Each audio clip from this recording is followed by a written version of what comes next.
1, 2, 3. Yan, good morning guys. Nandito tayo ngayon sa Barangay Santo Domingo, Sitio Mati, sana yung pangkaligtasan sa PDRRMO sa NSP building. So ngayon guys ay i-analyze natin kung paano tayo maghihiwalay ng honeycomb, propolis at syempre yung pure honey natin. So yan guys ay may proper na paghihiwalay niyan kasi kapag nahaluan siya nitong pollen, itong honey, ay posibleng umasim siya. Kasi yung pollen ay contains of vitamin C. Yan. So, kung makikita nyo, ang pollen, siya yung para siyang laman ng yan, medyo malapot siya. Yan yung pollen. At yung propolis naman, kayong mapapansin nyo dito sa stainless B na matigas, ay yung propolis. Ito po ay pwedeng maging product, ginagawang kandila, pandikit, or iba't ibang uri ng mga produkto.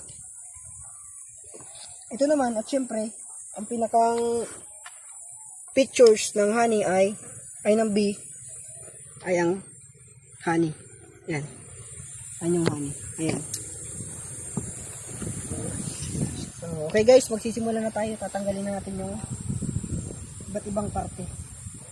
Stainless na.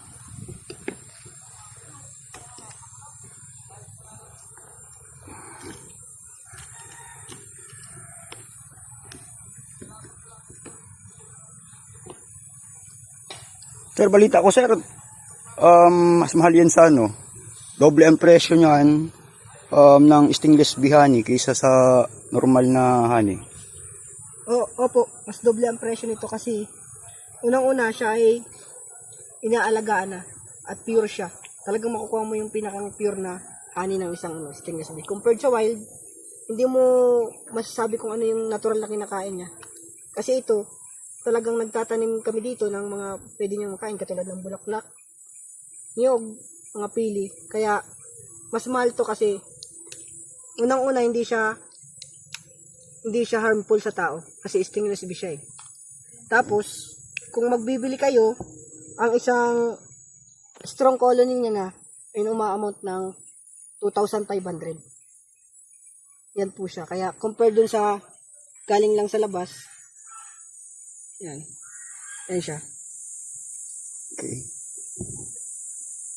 Ganyan lang pala sir. Pero ba't parang sir, pag basta-basta mo di parang halo yung honey sa Kaya kailangan dahan-dahan mo siyang nga sir. ihiwala yung pollen niya. Sir, parang honey na yan Parang honey na ba yan? Yan. Parang honey na ito sir Ikaw, tikman mo sir. Tikman mo nga. Wait lang, isa pa sir. Ito. Yummy ba? Ba't sir? Maasim ba sir? Hindi. Calcium. Kasi may pollen po diba? Sige. Stop natin.